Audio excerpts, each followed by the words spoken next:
Good day, ladies and gentlemen. This is Sarel van Grenen, aka Mr. VG, and I'm excited about this video.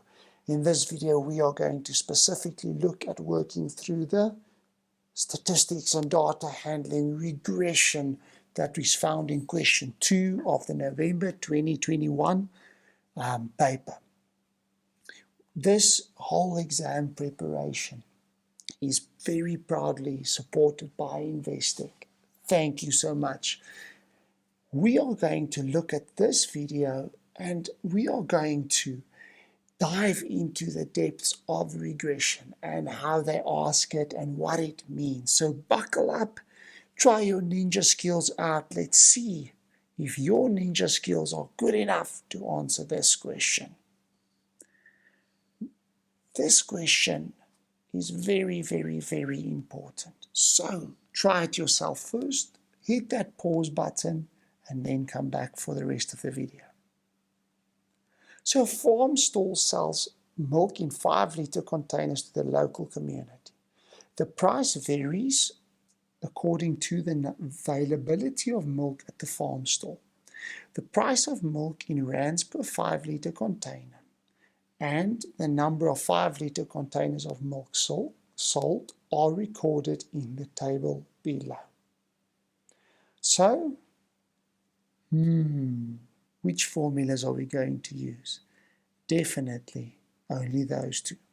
Now the B formula, even though it is on the formula sheet, I've never seen them ask it outright in an exam. So I'm not going to worry about that, but I am just going to look at this formula. Y equal to A plus BX. So if I look at question 2.1, and I look at the answer sheet that was provided in the exam, I didn't provide you with the answer sheet. Sorry, but you could draw one yourself. You have the time as you're preparing. It's good for you to go through the process. Remember, as you look at your scatter plot, don't forget your labels. Okay, you can actually lose marks if they don't do that. Now, if I look at the scatter plot, and I go and I draw those different dots, I'm going to go one step further and draw my, approximation for what is my regression line, my least square regression line. Well, I'm reckoning it looks something like this. Please, this is not at all accurate. This is just an intuitive spidey sense thing where I'm looking at how would it look if it was there. What can I say about this graph? First of all, it looks like the data entries is very closely resembling a straight line. But not just a straight line, one that has a negative correlation. And that means as the price of milk increases, the number of 5-liter containers sold decreases. That kind of makes sense, spidey sense-wise, If the price increases, fewer people are going to buy. That is what my spidey sense is telling me. Yes, it kind of makes sense, okay? But I can't really say that it is true. It's just my spidey sense tingling, okay? So let's quickly have a look at question 2.2. Question 2.2 says, determine the equation of the line of the least square regression line for the data. So I'm going to start by going to my formula, y equal to a plus bx, switch my calculator to stat mode, specifically y equal to a plus bx. Now you can read off what A and B is once you've put in all the data entries into your calculator. Please, please, please make sure that you understand how to do it and you are able to. If you are not sure, please go to your teacher and ask them to show it, okay? go that they show you how to put it into your specific calculator. So what does the 90,48 mean? Well, that's the y-intercept, which means when x is 0. Now, what does x represent? X represents the price of 5 liters. So it means if the price of milk is 0, theoretically speaking, I would sell, Y is selling, I would sell 90,48 units, so about 90 plus minus. So this is beautiful. Secondly, okay, if I have a negative slope, that means exactly what we said. As x increases, so as the price increases, my number of units sold decreases. That we saw in the sketch itself. If I look at question 2.3, remember now you have this lovely formula. So for question 2.3, we've got to ask, what does that 38, is it x or y? Well, I already wrote x because it says that is the price of the milk, so that is x. But they could have also asked you, if there were 22 liters sold, what would be the price? Then they gave you y and expect you to calculate x. But please, please, please be very careful. It's not always that I can give you y and ask you to calculate x, because sometimes y is something completely separate from x. Okay, so just please be careful. In this case, I'm just going to substitute in. So when I substitute in, the y value I get is 23 containers that I'm going to sell.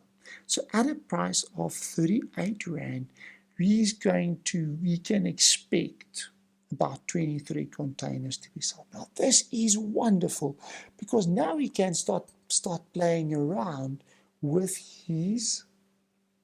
with how much it costs, with the price, so that he can sell however many he really wants to sell. Let me carry on to the next question, question 2.4. Refer to the correlation between them. So in other words, the R value. Now the R value is negative 0.9415. Now the negative is fantastic because it just shows me that my intuition is right. There's a negative correlation. As the X increases, the Y's decrease. Now this is very close to 1 or negative 1. Okay, which means there's like a super strong but negative correlation. This means, what does it mean? The regression is a good fit for the data. So in other words, it's accurate. Your data is very close to your line of best fit. Now I want to throw in an interesting question. What if they introduce an outlier? So I want to ask you, what if I introduce an outlier? What is going to happen to my R value? Okay. Remember, what is an outlier? An outlier is a data set that doesn't fit the rest of the data. So would it make now here's where you've got to think. Your correlation coefficient, remember, is how good that line would fit. So would it make your correlation coefficient better or worse? Well, it's going to make it worse. So an if I introduce an outlier, my R value is going to go closer to 1, or 0, I mean. It's going to go closer to 0. Okay? Because it is negative, it's going to become less negative. So that would mean my line would not be such a good fit as it would if the outlier was not there. Okay? So this is the type of question that as an examiner I love to ask, and your teacher can ask it of you in this upcoming exam, so please look out for it. So remember, an outlier pulls a line in a direction, but it makes it less accurate. What if I take away an outlier? So in other words, what if I remove an outlier? Well, then R is going to be more accurate. So if they had to ask you, remove an outlier, in this case, my R is going to go closer to -1. If it was a positive correlation, it would be closer to 1, because remember, the closer we get to 1 or -1, okay, the better the line fit is for the actual data entries. Oh man, this is awesome to think about these things. And I love it, love it, love it. As an examiner, I love to ask these questions. So ladies and gents, I'm not going to rant and rave more about statistics and data handling to you today. So tune into our next video where we are going to move over towards analytical geometry. This is Sadel van Glennon, aka Mr. VG. I'm signing out and wishing you a wonderful rest of your day. Please keep safe, keep warm, and always look after yourself. Have a beautiful day. Cheers.